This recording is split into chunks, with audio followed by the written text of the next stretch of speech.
فاسألوا أهل الذكر إن كنتم لا تعلمون. السلام عليكم ورحمة الله وبركاته. الحمد لله رب العالمين،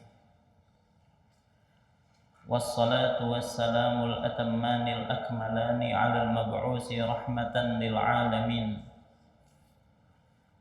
نبينا ورسولنا محمد وعلى آله وأصحابه ومن تبعهم بإحسان إلى يوم الدين.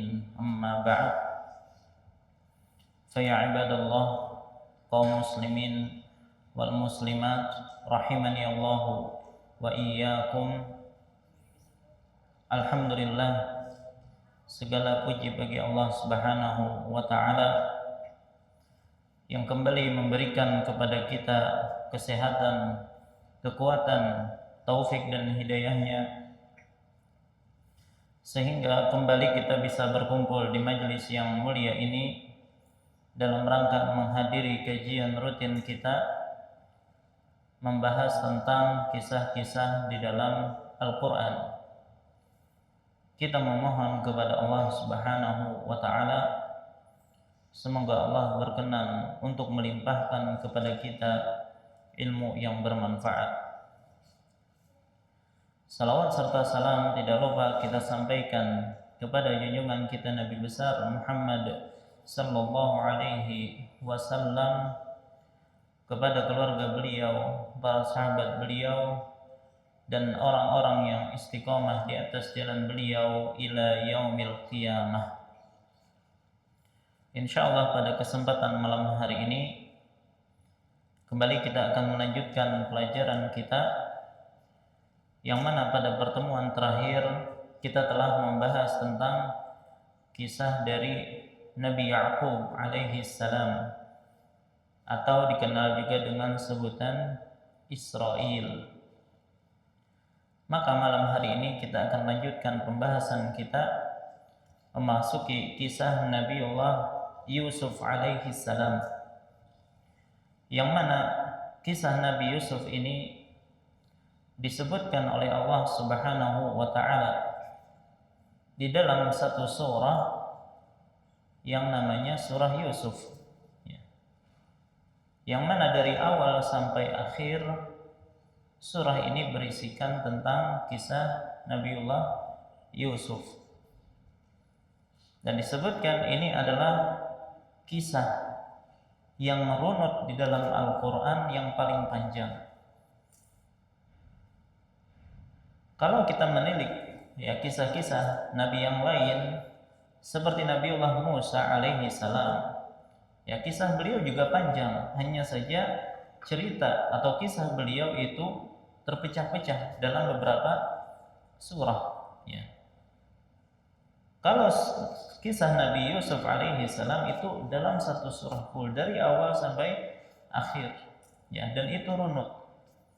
Dan itulah sebabnya, di antara sebab kenapa kisah Nabi Yusuf itu disebut dengan ahsanul qasas, kisah yang terindah atau kisah yang terbaik. Maka untuk menyempurnakan faidah berkaitan tentang kisah Nabi Yusuf alaihi salam, maka kita akan membahas tentang tafsir dari surah Yusuf dari awal sampai akhir insyaallah, dan berusaha untuk mengambil faidah-faidah yang terkandung di dalamnya. Pertama, untuk nama dari surah Yusuf, namanya itu cuma satu itu saja, yaitu surah Yusuf. Tidak ada nama yang lain untuk surah ini.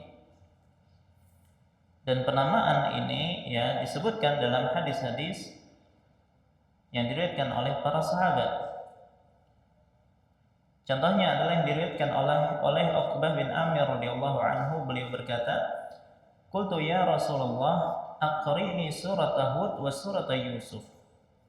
Wahai Rasulullah, bacakanlah atau ajarkanlah kepadaku surah Hud dan surah Yusuf. Nah, berarti jelas disebutkan nama surah Yusuf.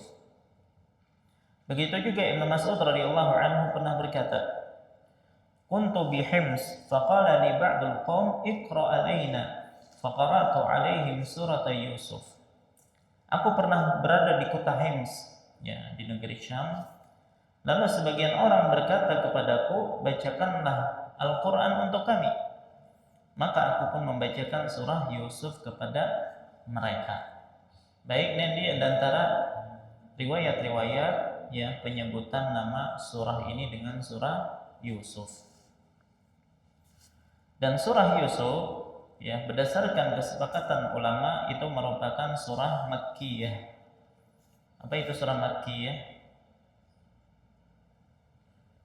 Surah yang turun sebelum Nabi SAW berhijrah, itu disebut dengan surah Makkiyah. Jadi Makkiyah atau Madaniyah itu bukan merujuk pada tempat turunnya, tapi merujuk pada waktu turunnya.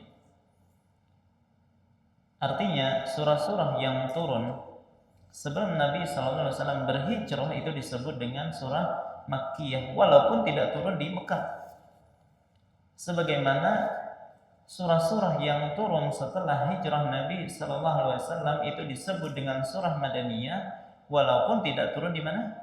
Di Madinah, ya, walaupun turunnya di Mekah. Ya, apalagi misalnya setelah terjadinya Fathu Makkah, ya, terkadang Nabi ke Mekah. Bisa jadi turun-turun ayat pada waktu itu sementara beliau di Mekah, tapi itu disebut juga dengan Madaniyah, ya. Dan surah Yusuf itu berada pada urutan ke-12 dari surah-surah. Kemudian berada pada juz ke-12 dan 13. Artinya sebagian di juz 12 dan sebagian di juz 13. Dan jumlah ayatnya adalah 111. Jadi panjang. Ya, jadi untuk pembahasan kisah Nabi Yusuf memang akan memakan waktu yang lebih panjang, tapi insyaallah faedah yang kita dapatkan juga akan banyak, ya. Adapun sababun nuzul, sebab turunnya surah Yusuf, disebutkan dalam sebuah riwayat yang diriwayatkan oleh Al-Imam Al-Hakim dan Ibn Hibban, disebutkan bahwa setelah sekian lama menerima ayat-ayat Al-Quran yang berisi perintah, larangan, hukum, kabar tentang surga, kabar tentang neraka, maka para sahabat pun mengadu kepada Rasulullah SAW. Mereka berkata, "Wahai Rasulullah, sekiranya engkau menceritakan suatu kisah kepada kami agar kami merasa terhibur." Maka Allah Subhanahu wa taala pun menurunkan surah Yusuf. Begitu juga ya sebagian ulama mengatakan surah Yusuf ini turun di tahun ke-10 kenabian yang dikenal dengan Amul Huzn atau tahun kesedihan, yang mana Nabi SAW ya diuji dengan berbagai kesedihan yang bertubi-tubi. Di antaranya adalah kematian istri beliau Khadijah, kematian paman beliau Abu Talib. Kemudian ketika Nabi SAW berdakwah di kota Taif, ya ditolak habis-habisan, ya bahkan dilempari dengan batu. Artinya terkumpul pada Nabi SAW ujian-ujian yang berat, yang membuat Nabi SAW pun sedih. Makanya disebut dengan Amul Huzn. Maka sebagai bentuk hiburan Allah Subhanahu wa taala kepada Nabi kita Muhammad sallallahu alaihi wasallam, maka Allah ceritakan, Allah turunkan surah Yusuf ini kepada beliau. Ya, sebagai hiburan. Lihatlah dahulu sebelum engkau Nabi Yusuf diberikan cobaan dengan cobaan-cobaan yang bertubi-tubi. Mulai dimusuhi oleh saudara-saudaranya, bahkan sampai dilempar ke sumur, yang kemudian dijual sebagai budak, kemudian dituduh yang merayu istri Al-Aziz, sampai akhirnya beliau penjara. Artinya banyak cobaan yang dilalui oleh Nabi Yusuf. Tetapi beliau pun menjalani cobaan-cobaan tersebut dengan penuh kesabaran.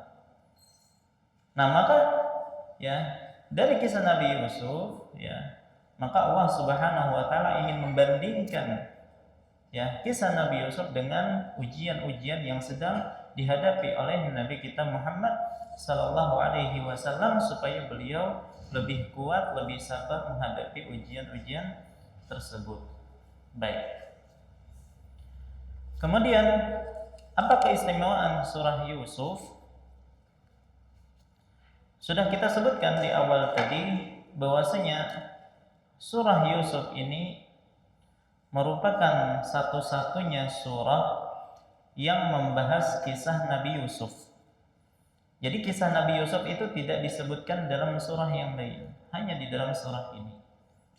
Ya. Dan kisah beliau itu lengkap dari masa kecil beliau sampai akhirnya beliau menjadi bendaharawan Mesir. Ya.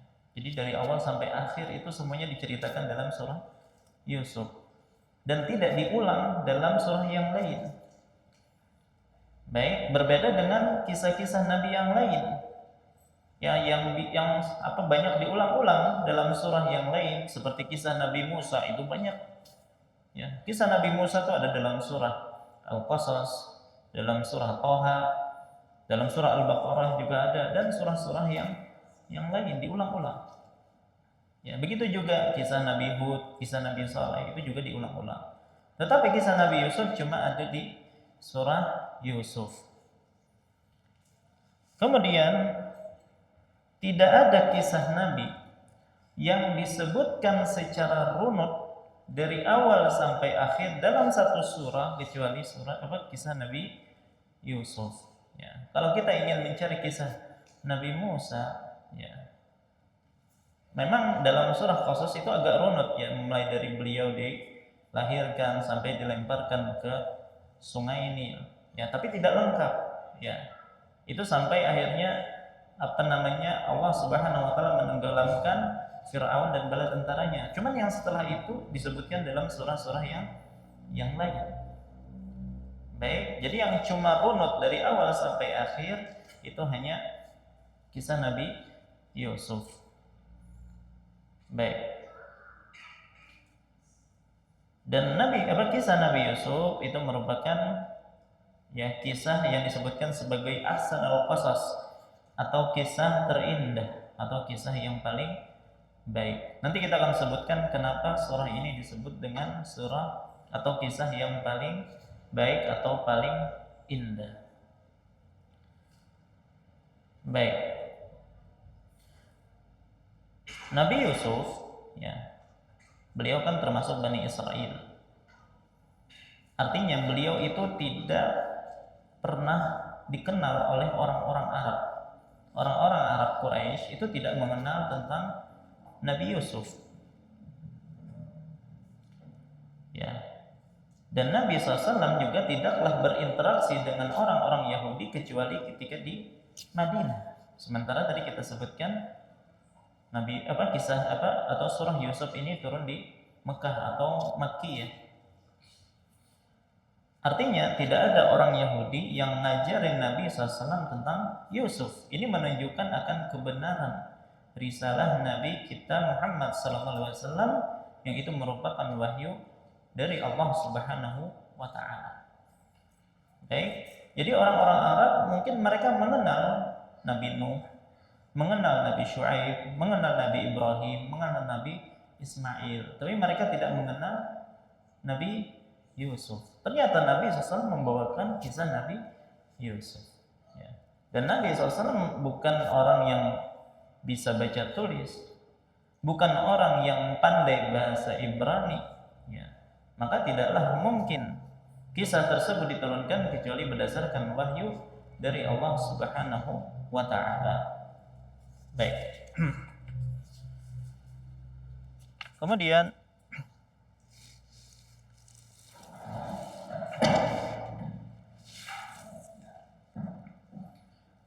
baik.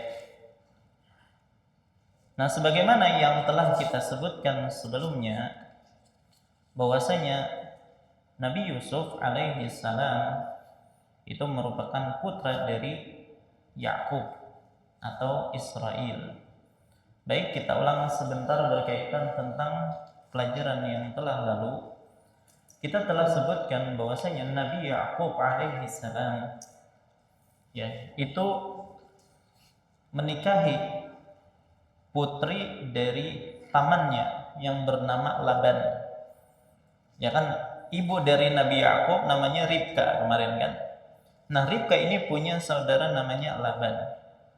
Baik, Laban punya dua putri, namanya adalah Lia yang pertama, yang kedua adalah Rahil. Sebenarnya yang pertama kali ditaksir atau dikehendaki oleh Nabi Yakub itu kemarin siapa? Rahil. Ini yang pertama. Mungkin lebih cantik dan seterusnya. Ya. Maka Laban pun memberikan syarat agar Nabi Yakub bisa menikahi Rahil harus bekerja 7 tahun lamanya.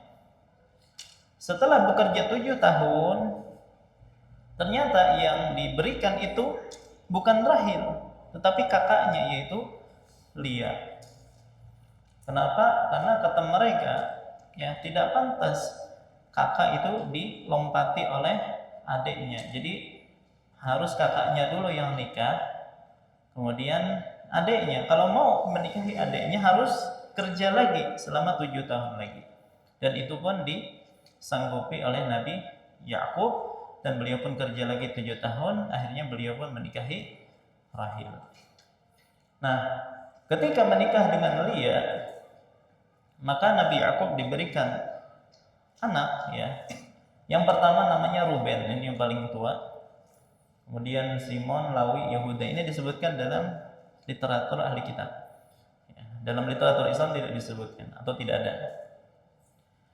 Maka ketika Lia ini diberi pertama 4 orang anak ini, tentu saja Rahil waktu itu belum punya anak dan dia cemburu. Akhirnya dia pun menyuruh agar Yakub menikahi budak perempuannya yang bernama Bilha. Baik, dari Bilha Nabi Yakub punya anak namanya Dan dan Naftali. Baik, ketika Rahil menyuruh Nabi Yakub menikahi Bilha, maka Lia juga cemburu.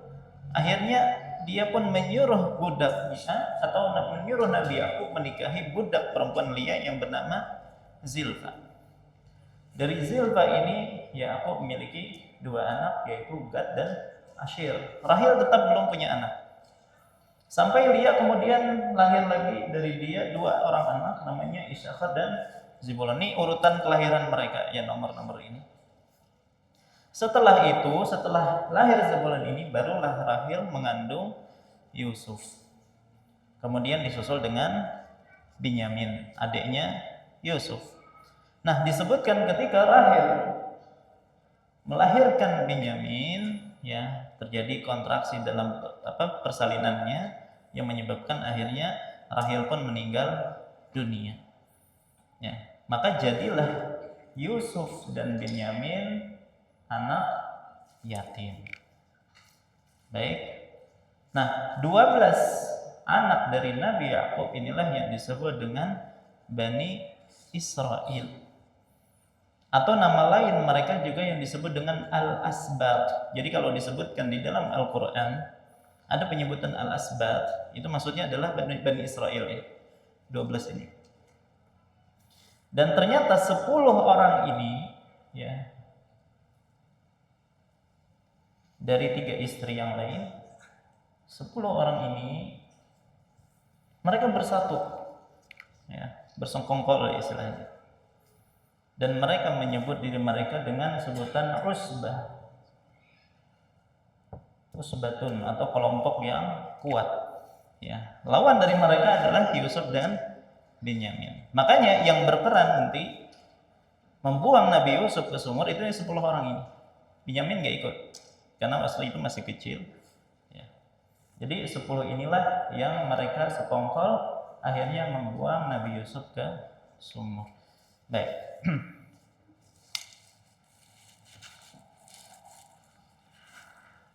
Maka dari sini juga kita mengetahui Nabi Yakub tadi istrinya ada berapa? Ada 4. Berarti syariat poligami itu sudah ada di zaman nabi-nabi terdahulu. Ya, maka tidak tepat ketika ada orang-orang kafir, baik itu Yahudi ataupun Nasrani, yang mana mereka mencela syariat poligami. Toh ternyata di dalam perjanjian lama itu disebutkan bahwasanya nabi-nabi mereka juga dahulu poligami. Ya, contohnya ini Nabi Yakub, istrinya 4. Yang lain, Nabi Sulaiman, istrinya berapa? Banyak riwayat untuk Nabi Sulaiman, ada yang mengatakan 60, ada yang mengatakan 70, ada yang mengatakan 100. Bahkan ada riwayat yang mengatakan 1000. Istrinya Nabi Sulaiman. Ya, insya Allah ceritanya akan datang insya Allah untuk kisah Nabi Sulaiman. Ya. Intinya ya, ketika ada orang yang mencela syariat poligami, nah ternyata kita bantah bahwasanya di nabi-nabi dahulu pun mereka melakukan poligami. Baik. Nah, Nabi kita Muhammad SAW ketika bersabda tentang Yusuf, ya beliau mengatakan Al-Karim, Ibnul Karim, Ibnul Karim, Ibnul Karim. Orang yang mulia, anak dari orang yang mulia, anak dari orang yang mulia, anak dari orang yang mulia, yaitu Yusuf bin Yakub bin Ishak bin Ibrahim. Dan ini adalah silsilah nasab yang paling mulia yang pernah ada. 4 generasi berturut-turut semuanya adalah nabi. Dan itu adalah Nabi Yusuf alaihi salam. Baik. Baik, kita akan mulai menafsirkan surah Yusuf. Allah Subhanahu wa taala berfirman, Alif Lam Ra. Alif Lam Ra, ya, dan juga yang lainnya seperti Alif Lam Mim. Ya, kemudian Nun, Shad, Kaf, Ha, Ya, Ain, Shad. Ini disebut dalam ilmu tafsir dengan huruf muqatta'ah, huruf yang terputus-putus. Baik. Jadi ketika disebutkan huruf yang terputus-putus, maka dibacanya itu per huruf, bukan menjadi satu kata. Ya, jangan sampai ada yang membaca Alif Lam Ra dengan gimana? Alar, ya. Alar. Baik. Nah, adapun tentang tafsir dari huruf-huruf muqatta'ah ini, ada 2 pendapat di kalangan para ulama secara umum. Ada yang mengatakan tidak ada yang mengetahui makna atau tafsirnya kecuali Allah Subhanahu wa taala. Sebagian yang lain mengatakan huruf-huruf ini sebenarnya tidak ada tafsirnya. Ya, cuman ada hikmah kenapa Allah Subhanahu wa taala memulai beberapa surah dengan huruf-huruf muqatta'ah ini. Karena gini ya, dalam rangkaian bahasa ya, itu kan yang paling yang paling dasar itu kan huruf, kata, kalimat, kan gitu ya. Kalau huruf-huruf itu biasanya nggak ada maknanya kan, huruf hijaiyah, alif, lam dan seterusnya itu nggak ada maknanya. Tidaklah sesuatu itu punya makna kecuali sudah membentuk suatu kata. Ya, makanya sebagian ulama ya sebenarnya tidak ada maknanya untuk huruf muqatta'ah ini. Tetapi ada hikmah kenapa Allah Subhanahu wa taala membuka beberapa surah dengan huruf muqatta'ah. Apa hikmahnya? Yaitu untuk menunjukkan mukjizat Al-Qur'an. Yang mana Allah Subhanahu wa taala menurunkan Al-Qur'an dalam bahasa Arab, dan bahasa Arab adalah bahasa yang dikuasai oleh orang-orang Quraisy, dikuasai oleh Abu Jahal, ya, dikuasai oleh Abu Lahab, ya, dan orang Quraisy secara umum. Dan bahasa Arab terdiri dari susunan huruf-huruf hijaiyah, ya. Seolah-olah Allah ingin mengatakan kepada orang-orang Quraisy, wahai orang-orang Quraisy, huruf-huruf yang Al-Quran diturunkan dengannya itu sama dengan huruf-huruf yang kalian gunakan untuk berbicara. Maka seharusnya kalian bisa mendatangkan seperti Al-Quran. Toh sama kan, huruf-hurufnya sama, bahasanya sama. Harusnya kalian bisa mendatangkan sebagaimana Al-Quran. Ya. Artinya Al-Quran diturunkan dalam bahasa Arab dan Allah menantang orang-orang Quraisy untuk mendatangkan semisal Al-Quran, tapi mereka tidak ada yang mampu. Allah berfirman dalam surah Al-Baqarah ayat 23, "Wa in kuntum fi raibin mimma nazzalna 'ala 'abdina fa'tu bi suratin min mithlih." Dan jika kalian tetap dalam keraguan tentang apa Al-Quran yang kami wahyukan kepada hamba kami yaitu Muhammad, buatlah satu surah saja yang semisal dengannya. Wada'u syuhada'akum min dunillahi in kuntum shadiqin. Dan ajaklah penolong-penolongmu selain Allah jika kalian orang-orang yang benar. Ya, dan mereka tidak mampu mendatangkan yang semisal Al-Quran walaupun hanya satu surah. Nah, ini Allah ingin menunjukkan mukjizat Al-Quran. Jadi hikmah kenapa Allah menyebutkan beberapa surah dengan huruf muqatta'ah tadi untuk menunjukkan mukjizat Al-Quran, yang mana Al-Quran diturunkan dalam bahasa Arab, tapi ternyata orang-orang Arab, orang-orang Quraisy tidak bisa mendatangkan yang semisal dengan Al-Quran. Baik. Kemudian tilka ayatul kitabil mubin, itulah ayat-ayat kitab Al-Quran yang jelas arti dan petunjuknya. Di sini disebutkan tilka. Bagi yang belajar bahasa Arab, tilka itu artinya itu. Itu kata tunjuk jauh kan ya. Kalau kata tunjuk dekat, hadhihi. Baik. Di sini kan tilka ayatul kitabil mubin, itulah ayat-ayat kitab Al-Quran. Ya.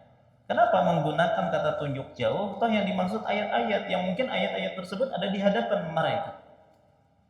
Sebagian ulama menyatakan kenapa disebutkan dengan kata tilka di sini, ini menunjukkan akan ketinggian dan keagungan Al-Quran, seolah-olah kita menuju ke atas, menunjukkan akan keagungan ketinggian Al-Quran. Makanya menggunakan kata tilka. Tilka ayatul kitabil mubin, itulah ayat-ayat Al-Quran yang jelas, ya, mubin. Mubin di sini bisa artinya jelas. Maksudnya tidak ada kontradiktif antara satu ayat dengan ayat yang lainnya, mudah dipahami oleh orang yang bisa bahasa Arab tentunya, dan kandungannya yang bisa diambil. Atau maksud mubin ini adalah menjelaskan tentang tauhid, tentang hukum-hukum dan seterusnya. Kemudian inna anzalnahu Qur'anan Arabiyya, sesungguhnya kami menurunkannya kitab suci berupa Al-Quran berbahasa Arab. Ya. Kenapa Allah Subhanahu wa Ta'ala menurunkan Al-Quran dengan bahasa Arab? Ya. Jadi disebutkan bahwasanya bahasa yang terbaik, yang paling mulia itu adalah bahasa Arab. Ya. Dan tidak mungkin Allah memilih bahasa Arab sebagai bahasa Al-Quran kecuali bahasa tersebut merupakan bahasa yang terbaik, ya, yang mulia. Dan orang yang belajar bahasa Arab dan mungkin menguasai bahasa yang lain seperti bahasa Inggris, bahasa Prancis, kalau ditanya, wallahu alam ya, kalau ditanya mana di antara bahasa-bahasa tersebut yang paling indah, yang paling unik, ya, maka rata-rata mereka akan mengatakan bahasa Arab. Kenapa? Ya, di antara kelebihan bahasa Arab itu adalah kekayaan kosakata yang luar biasa. Ya. Bahasa Arab itu memiliki perbendaharaan, ya, kosakata yang luar biasa, sangat banyak. Makanya ada kamus bahasa Arab, ya, yang namanya Lisanul Arab. Ya. Ulan pernah lihat di perpustakaan dulu kan, baik di Jember atau di Madinah, ada kamus Lisanul Arab itu sampai 30-an mungkin jilidnya. Itu cuma kamus kata-kata. Ya, coba kamus bahasa Indonesia berapa? 1 jilid. Baik.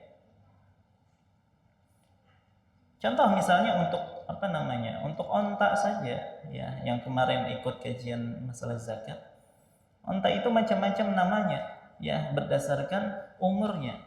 Ada yang disebut tentang bintu makhot, ada bintu labun, ada hiqqah, ada jaza'ah.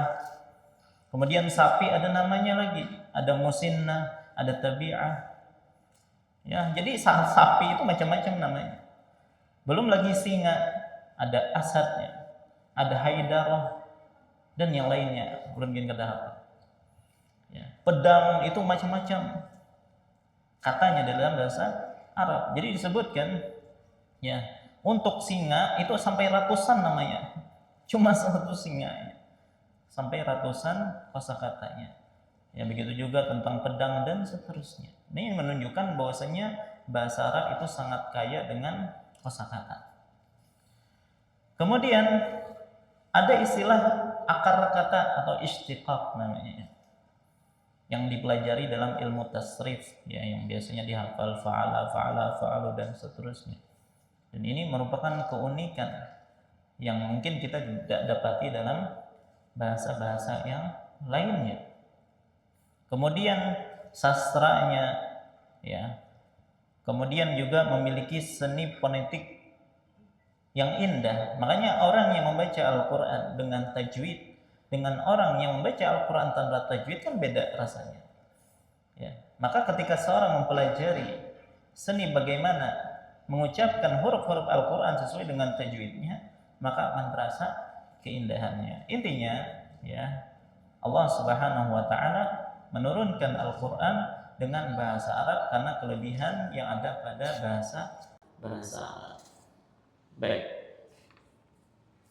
Kemudian la'allakum ta'qilun, agar kalian mengerti ya, agar kalian berakal di sini. Isyarat bahwasanya orang yang berakal itu seharusnya bisa memahami Al-Quran. Tentu saja harus belajar dalam masalah. Kemudian Allah Subhanahu wa taala menyebutkan, "Nahnu naqussu 'alaika ahsanal qasas." Kami menceritakan kepadamu kisah yang paling baik.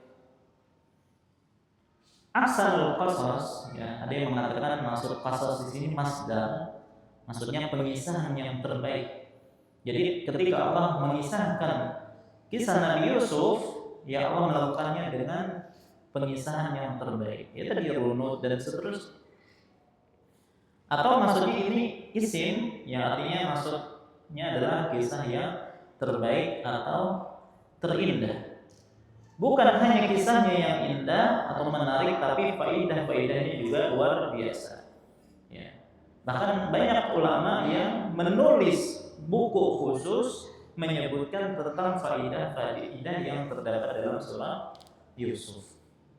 Baik, kenapa kisah Nabi Yusuf itu disebutkan sebagai kisah yang terindah? Maka di antara alasannya ya, kenapa kisah ini menyandang predikat kisah terindah? Pertama, kesempurnaan struktur narasi dan sastra yang ada di situ. Jadi tidak seperti kisah-kisah Nabi yang lain, yang kisah-kisah mereka tersebar di berbagai surah. Sementara kisah Nabi Yusuf itu diturunkan utuh, runut, lengkap dalam satu surah. Nah ini kan indah, mudah kita membacanya ya. Yang mana bagian awal mimpi di masa kecil yang dia ceritakan kepada ayahnya, nanti masuk konflik, dimasukkan ke dalam sumur, dijual, fitnah rayuan. Nanti ada klimaksnya, beliau di penjara, ya nanti keluar dari penjara jadi bendaharawan Mesir, jadi berkuasa.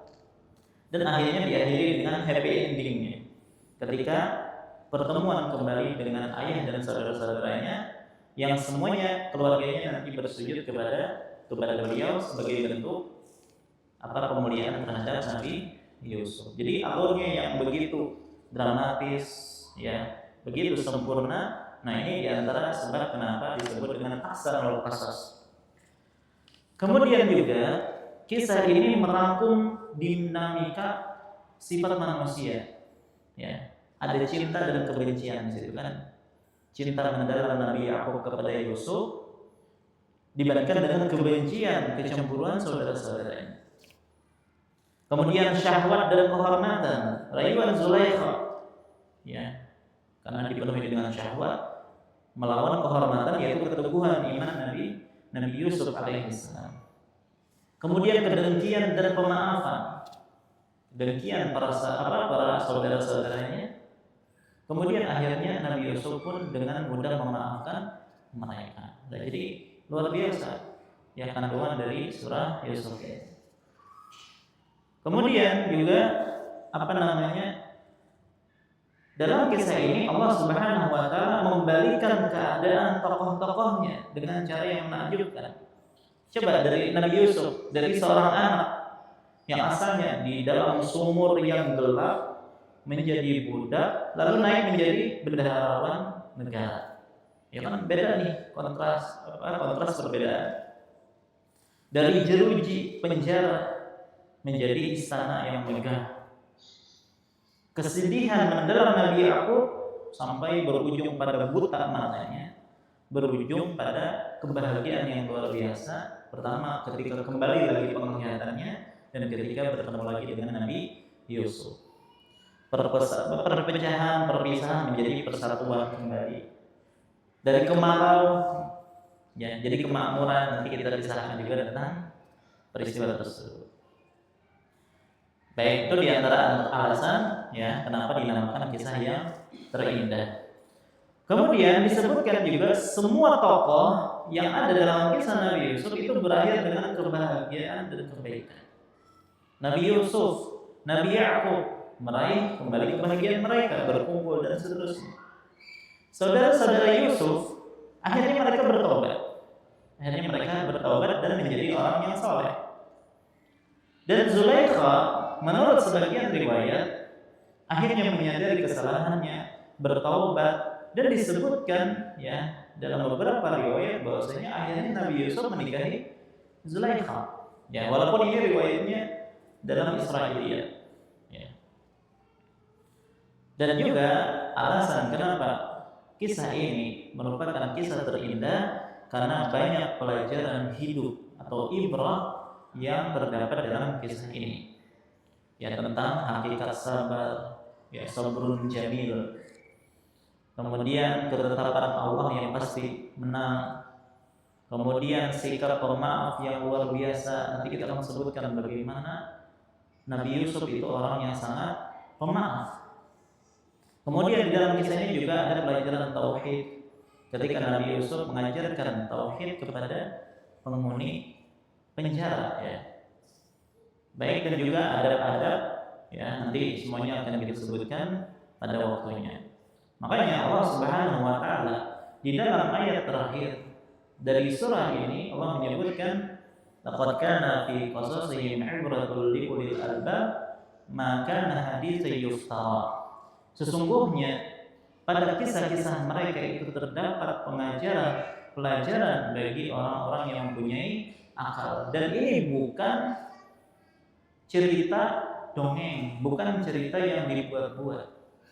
Ya, dan ini benar-benar yang kejadian yang benar-benar terjadi. Ya. Baik, nah jadi insyaallah dalam pembahasan kisah Nabi Yusuf kita akan banyak menggali faidah-faidah yang disebutkan oleh para ulama. Ya, semoga itu bisa menjadi faidah bagi kita semua. Baik, insyaallah kita lanjutkan lagi pembahasan kita setelah sholat. Wallahu ta'ala wa sallallahu ala nabiyina Muhammad wa ala alihi wasallam. Assalamualaikum warahmatullahi wabarakatuh. Assalamualaikum warahmatullahi wabarakatuh. Alhamdulillah wahda wassalatu wassalamu ala man la nabiyya ba'da nabiyina wa rasulina Muhammad ibn Abdullah wa ala alihi wa ashabihi wa man walah, amma ba'd. Fa insyaallah kita lanjutkan kembali pembahasan kita. Maka Allah Subhanahu wa taala berfirman Nahnu naqussu 'alaika ahsanal qasasi bima auhayna ilaika hadzal Qur'an. Kami menceritakan kepadamu kisah yang paling baik, kisah yang paling indah. Tadi telah kita sebutkan alasannya, dengan mewahyukan Al-Qur'an ini kepadamu. Wa in kunta min qablihi laminal ghafilin. Dan sesungguhnya kamu sebelum kami mewahyukannya adalah termasuk orang-orang yang belum mengetahui. Dan telah kita sebutkan tadi bahwasanya Nabi Muhammad SAW, begitu juga orang-orang Mekah sebelumnya tidak tahu tentang Nabi Yusuf. Yang ini menunjukkan bahwasanya ini benar-benar wahyu dari Allah. Nabi Yusuf itu merupakan dari Nabi Bani Israel, dan Nabi Muhammad tidak bisa baca dan tulis. Beliau tidak bisa bahasa Ibrani, dan Nabi tidak pernah bertemu dengan orang Yahudi sebelumnya. Ya. Jadi tidak mungkin kemudian ada orang Yahudi yang mengajarkan kisah Nabi Yusuf kepada beliau. Ya. Kemudian Allah Subhanahu wa taala menceritakan kisah anak-anak Yakub ketika mereka telah dewasa dan mereka melihat bahwasanya Nabi Yakub sangat menyayangi Yusuf. Nah, suatu hari Yusuf bermimpi, kemudian menceritakan mimpinya itu kepada ayahnya. Allah Subhanahu wa taala berfirman, "Idh qala Yusuf li abihi ya abati inni ra'aitu ahada asyara kawkaba wasyamsa wal qamara ra'aituhum li sajidin." Ingatlah ketika Yusuf berkata kepada ayahnya Yakub, "Wahai ayahku, sesungguhnya aku telah bermimpi melihat 11 bintang, matahari dan bulan. Aku melihat semuanya sujud kepadaku." Maka mimpi tersebut merupakan mimpi yang sangat luar biasa. Ya. Bagaimana matahari, bulan, 11 bintang itu bersujud kepada Yusuf. Adapun bagaimana matahari, bulan, dan 11 bintang tersebut bersujud, ya kita nggak tahu, karena yang lihat hanyalah Nabi Yusuf. Ya, tapi yang jelas Nabi Yusuf melihat matahari, bulan, dan 11 bintang tersebut sujud kepada beliau.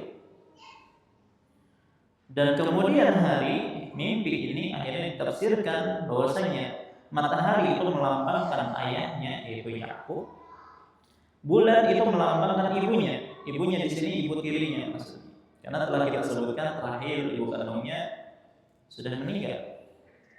Dan 11 bintang itu melambangkan saudara-saudaranya. Baik, di antara faidah Allah Subhanahu wa taala membuat Nabi Yusuf bermimpi melihat 11 bintang dari matahari dan bulan sujud kepada beliau. Ini merupakan muqaddimah buat Nabi Yusuf, karena setelah itu beliau akan mendapatkan banyak ujian. Ya. Tetapi ingat bahwasanya mimpinya tersebut akan terjadi sehingga dia akan mudah bersabar menghadapi ujian-ujian tersebut, karena Allah telah memberitahu akhirnya, yaitu happy ending nanti. Ya, jadi sengaja Allah Subhanahu wa taala membuat Nabi Yusuf bermimpi, ya, dengan mimpi tersebut yang itu merupakan kesudahan nanti, ya, setelah ujian-ujian yang dilalui oleh Nabi Yusuf. Ketika dia mengetahui bahwasanya kesudahannya akan seperti itu, maka dia akan mudah melalui ujian demi ujian yang beliau hadapi. Dan ini juga sebagai muqaddimah bagi bapaknya yaitu Nabi Yakub, karena dia juga akan diuji, ya, terutama diuji dengan terpisah dengan Nabi Yusuf, anak yang sangat ia cintai. Ya. Selama disebutkan sampai 80 tahun berpisah dengan anaknya. Dan selama itu kesedihan itu senantiasa ada pada diri Nabi Yakub. Baik, tetapi ya dia ingat cerita dari Nabi Yusuf, ya, bahwasanya itu akan berakhir dengan keindahan dari happy ending, ya, yang menyebabkan Nabi Yakub walaupun sedih, tetapi beliau tetap bisa bersabar menghadapi ujian tersebut. Jadi faidah hikmah Allah Subhanahu wa taala membuat Nabi Yusuf bermimpi dengan mimpi tersebut agar Nabi Yusuf, begitu juga Nabi Yakub bisa bersabar menghadapi ujian-ujian yang akan mereka hadapi. Maka saat ayahnya mengetahui mimpi ini, dia pun berkata kepada Yusuf, qala ya bunayya la taqsus ru'yaka 'ala ikhwatika fayakidu laka kaida. Wahai anakku Yusuf, janganlah engkau ceritakan mimpimu kepada saudara-saudaramu, karena mereka akan membuat tipu daya untuk membinasakanmu.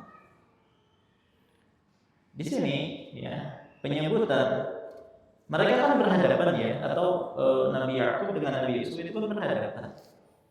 Biasanya penggunaan wahai, ya, itu kan biasanya digunakan kalau jauh, kan gitu ya. Tapi ternyata ketika berhadapan di sini disebutkan ya abadi, wahai ayahku. Di sini juga ya bunayya, wahai anakku. Kenapa tetap menggunakan wahai padahal mereka berhadapan? Maka sebagian ulama menyebutkan ini untuk perhatian, menunjukkan perhatian agar diperhatikan dengan baik perkataan yang akan disampaikan. Nah, jadi Nabi Yakub itu melarang Nabi Yusuf bercerita akan mimpinya tersebut kepada saudaranya. Ya. Kenapa? Karena Nabi Yakub, Allah alam, ya, karena beliau sudah mengenal watak anak-anaknya, bahwasanya di dalam diri saudara-saudaranya Yusuf itu ada bibit kecemburuan, dan mereka tidak akan kuat mendengar cerita-cerita yang luar biasa ini dari Yusuf kalau diceritakan mimpi yang luar biasa tersebut, maka akan semakin besar kecemburuan mereka. Bahkan bisa jadi mereka akan membuat makar untuk membinasakan Yusuf. Ya, maka disuruh untuk tidak diceritakan. Nah, ini dalil bahwasanya yang namanya hasad itu bisa terjadi antara siapa saja, termasuk dalam lingkungan atau ruang lingkup keluarga, orang dekat sekalipun. Bukankah yang menyebabkan Qabil membunuh Habil karena rasa hasad? Ya kan? Dan itu saudara dekat. Ya, termasuk juga saudara-saudaranya Yusuf kepada Yusuf. Dan ini juga menjadi landasan untuk kita agar tidak selalu menceritakan setiap nikmat yang kita terima, ya, kepada orang lain. Apalagi memamerkannya misalnya di medsos. Yang mana medsos itu kan semua orang lihat, nggak bisa difilter. Ya, tidak semua orang mampu menahan perasaan mereka saat melihat kenikmatan yang dimiliki oleh orang lain. Ya. Misalnya mungkin ada di antara akhwat yang mungkin mereka memamerkan kebahagiaan dia bersama suaminya, pegangan tangan dan seterusnya di share di medsos. Ya, maka bisa jadi ada di antara mereka yang hasad karena ternyata dia, ya, tidak seperti itu bersama suaminya, ya. Atau misalnya foto makanan, kasihan miskin orang yang melihat, ya, yang tidak pernah makan makanan tersebut misalnya, atau sedang liburan di tempat yang bagus dan seterusnya, banyak orang yang tidak bisa ke sana, akhirnya timbul hasad. Ya, jadi tidak semua nikmat itu harus diceritakan kepada semua orang. Kalau mau cerita kepada orang yang sayang kepada kita, yang kita tahu dia tidak mungkin hasad kepada kita. Ya. Makanya Syekh Sri hafizahullah pernah berwasiat atau memberikan nasihat, jika ada orang yang bertanya kepada kita, berapa rumah yang kau miliki, milik apa pribadi misalnya, atau berapa mobilmu, ya, dan seterusnya, maka nggak usah dijawab pertanyaan-pertanyaan seperti ini. apalagi sengaja ngorek-ngorek dia kan. Baik, maka jawab saja, ya alhamdulillah Allah memberikanku tempat tinggal, alhamdulillah aku memiliki kendaraan, secara umum saja. Tidak mesti harus dijelaskan secara detail, karena khawatir orang seperti ini akan terjangkiti hasad. Dan sayangnya di zaman sekarang, ya banyak orang yang gemar tadi melakukan share segala sesuatu yang dia miliki, dia share dan seterusnya, dan ini tadi bisa memicu rasa iri atau dengki orang lain. Oleh karena itu, belajarlah dari kisah Nabi Yusuf yang dilarang oleh ayahnya untuk menceritakan mimpinya sendiri kepada saudara-saudaranya. Kemudian Nabi Yakub melanjutkan, inna syaitana lil insani aduwwum mubin. Sungguh setan itu musuh yang jelas bagi manusia, yang menggerakkan mereka untuk hasad kepada engkau, membuat mereka benci kepada engkau, bahkan membuat makar kepada engkau tidak lain adalah syaitan yang suka mengadu domba. Ya, yang namanya syaitan, ya, ketika dia memiliki peluang untuk mengadu domba sesama muslim, maka dia akan melakukan. Ya. Baik. Kemudian Allah berfirman, "Wa kadzalika yajtabika rabbuka wa yu'allimuka min ta'wilil ahadits." Demikianlah Tuhan memilihmu untuk menjadi nabi, mengajarkan kepadamu sebagian dari takwil mimpi. Ya, nanti kita akan sebutkan bahwasanya di antara mukjizat yang Allah berikan kepada Nabi Yusuf, selain wajah beliau yang sangat tampan, ya, tapi ini bukan menjadi dalil dianjurkannya bagi ibu-ibu yang hamil yang ingin anaknya tampan, ya, diamalkan apa? Surah Yusuf. Ini enggak ada dalilnya. Baik. Nanti kalau anaknya ingin gemuk, ya, baca surah Fil, baca Al-Baqarah. Ini enggak ada. Jadi jangan diikuti, ya, pernyataan-pernyataan demikian. Begitu juga di antara mukjizat yang Allah berikan kepada Nabi Yusuf adalah menakwilkan mimpi persis 100%. Kalau orang-orang yang mereka katanya pandai menafsirkan mimpi, ya pasti tidak 100%, pasti ada yang melenceng-melencengnya, tidak benar. Baik, tapi kalau Nabi Yusuf, makanya disebutkan takwil di sini, mentakwil mimpi itu adalah benar sesuai dengan kenyataannya. Dan para nabi, ya, banyak di antara mereka diberikan mukjizat oleh Allah Subhanahu wa taala yang berdasarkan perkara-perkara yang booming di masa mereka. Contohnya Nabi Musa, ya, apa mukjizat beliau? Tongkat bisa berubah menjadi ular. Tongkat bisa membelah lautan. Kemudian tanah dimasukkan, ya, ke baju gitu, ya. Kemudian dikeluarkan, kemudian jadi putih. Maka ini seperti apa? Seperti sihir, padahal bukan sihir. Kenapa? Karena di zaman tersebut memang lagi booming tentang masalah persihiran, ya, tentang masalah sihir. Maka Allah pun memberikan mukjizat Nabi Musa yang mirip dengan sihir, tapi itu bukan sihir. Begitu juga di zaman Nabi Isa, ya, lagi booming pada waktu itu medis, ya, pengobatan. Maka Allah Subhanahu wa taala pun memberikan mukjizat kepada Nabi Isa, bisa menyembuhkan penyakit kusta misalnya. Bahkan disebutkan beliau bisa menghidupkan orang mati.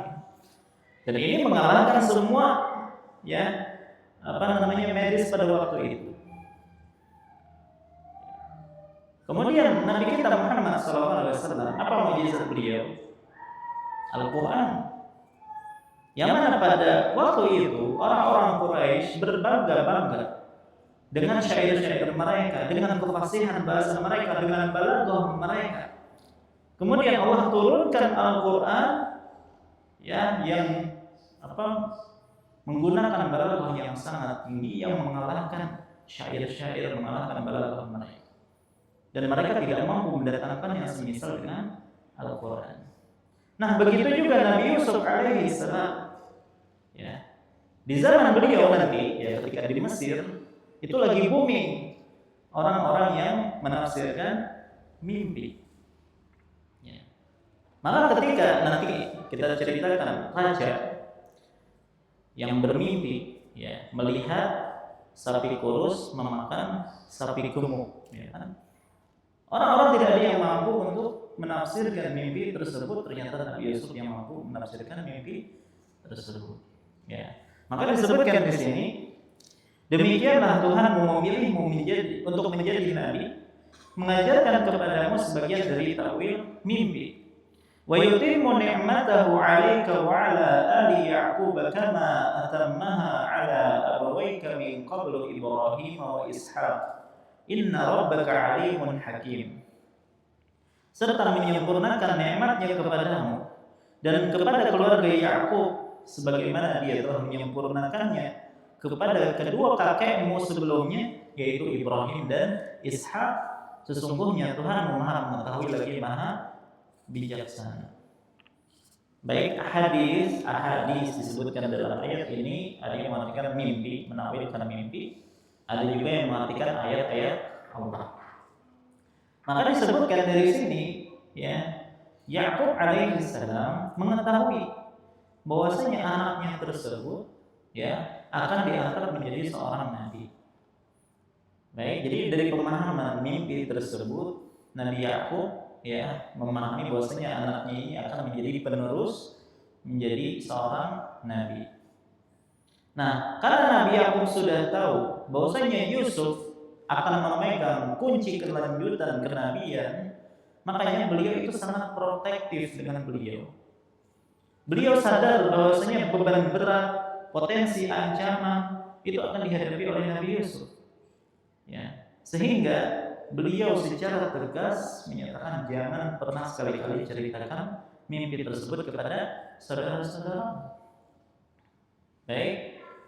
Kemudian Allah berfirman, "Laqad kana fi Yusuf wa ikhwatihi ayatul lisailin." Sungguh dalam kisah Yusuf dan saudara-saudaranya benar-benar terdapat tanda-tanda kekuasaan Allah bagi para penanya. Baik, sekarang kita akan sebutkan tentang rencana buruk saudara-saudaranya Yusuf. Kita telah sebutkan di awal bahwasanya surah Yusuf itu adalah surah Makkiyah yang turun sebelum Nabi berhijrah, artinya beliau masih di Mekah. Allah ingin memberikan hiburan kepada Nabi kita Muhammad SAW dengan memberitahukan bahwa bahwa engkau wahai Nabi Muhammad sedang dimusuhi oleh siapa? Orang-orang Quraisy. Dan orang-orang Quraisy itu merupakan suku beliau sendiri. Artinya banyak keluarga beliau sendiri. Bahkan oleh pamannya sendiri, yaitu siapa? Abu Lahab. Ya, ingat sebelum engkau Yusuf pun telah dimusuhi oleh siapa?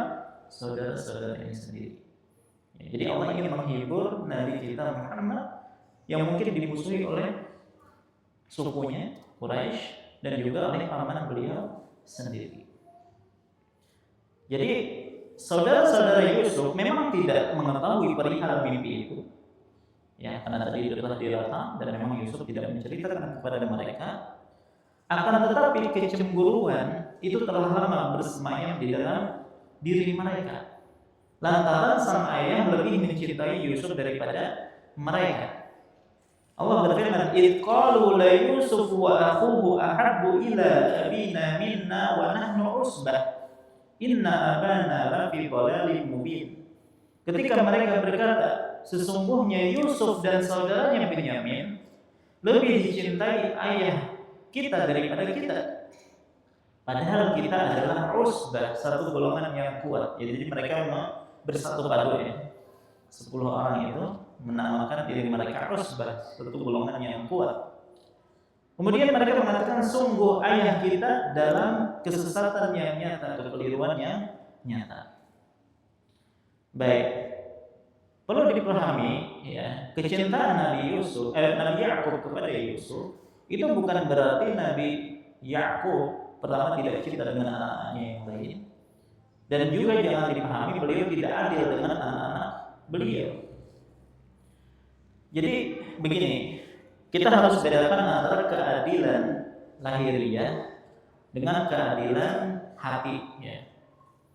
Dalam hukum syariat, termasuk agama kita, agama Islam, memang seorang ayah itu dituntut untuk berlaku adil dalam hal-hal yang sifatnya lahiriah dan juga materi, seperti pemberian makanan, pemberian pakaian, tempat tinggal, waktu bersama, dan seterusnya. Dan Nabi Yakub itu memenuhi hal tersebut, adil kepada anak-anaknya dalam masalah ini. Namun untuk perasaan cinta di dalam hati, ya, manusia bahkan seorang nabi sekalipun tidak memiliki kendali akan hal tersebut. Bukankah Rasulullah SAW banyak istrinya dan beliau adil kepada istri-istrinya, tetapi dalam masalah kecintaan itu beliau tidak bisa kontrol. Makanya beliau berdoa, ya Allah, inilah pembagianku yang mampu aku lakukan, yaitu secara lahiriah. Maka janganlah engkau mencelaku pada yang engkau miliki perasaan hati tersebut dan tidak aku miliki, aku tidak mampu. Ya. Kecenderungan hati itu tidak bisa dikontrol. Ya. Makanya para istri Nabi pun tahu bahwasanya Nabi itu sangat cinta dengan Aisyah. Para sahabat pun tahu bahwasanya Nabi itu sangat cinta dengan Aisyah. Baik. Nah, cinta Nabi Yakub yang lebih besar kepada Yusuf dan juga Benyamin itu memang getaran hati yang alami, ya, bukan sebuah kesengajaan, ya, apalagi untuk mendiskriminasi anak-anak yang lain itu sama sekali tidak mungkin dilakukan oleh Yakub yang beliau adalah seorang nabi. Kemudian juga di antara alasan dibalik cintanya Nabi Yakub kepada Yusuf, ya, itu didasari oleh alasan-alasan yang sangat manusiawi. Di antaranya alasan utama adalah bukan tadi kita sebutkan Yusuf dan Benyamin anak yatim. Ya, mereka ya yang paling muda, ibu mereka sudah meninggal. Tentu perhatian Nabi Yakub kepada Yusuf itu ya lebih kepada mereka berdua. Apalagi mereka sangat muda tadi. Ya. Kemudian juga tadi ada firasat kenabian dari nubuah. Kan gini ya. Menjadi suatu hal yang ada fitrah ya, ketika ada di antara anak-anak kita yang memiliki keunggulan, kita akan punya perhatian khusus terhadap dia. Ya, kita akan sediakan fasilitas yang mendukung dia agar lebih maju. Dan itu adalah sesuatu yang manusiawi. Ya. Jadi memang ada kelebihan Nabi Yusuf, ya, dibandingkan dari saudara-saudaranya yang lain. Nah, berangkat dari kecintaan Nabi Yakub inilah kepada Yusuf, yang mungkin terkadang Nabi Yakub mengekspresikan cinta tersebut yang akhirnya tidak sengaja dilihat oleh saudara-saudaranya. Mungkin tatapan matanya itu beda ketika menatap Yusuf dengan menatap saudara-saudaranya. Oh, ini gak adil menurut mereka. Atau suaranya mungkin dilembutkan ketika berbicara dengan Yusuf, ya, sementara dengan saudara-saudaranya itu biasa. Ya. Atau bahasa tubuh mengelus, mungkin mendudukkannya di sampingnya. Baik, begitu juga protektif yang luar biasa kan? Nah itu dilihat langsung oleh saudara-saudaranya Yusuf, yang akhirnya mereka memandang, oh, Nabi Yakub ini atau ayah mereka ini tidak adil, lebih cinta kepada Yusuf dan saudaranya. Baik. Nah, maka dalam hal ini ketika Nabi Yakub saja yang beliau sudah adil, cuman dianggap tidak adil oleh anak-anaknya, itu bisa memicu ya persengketaan antara anak-anak, apalagi dari awal orang tua itu sudah tidak adil. Hati-hati, perbuatan tidak adil di antara anak-anak.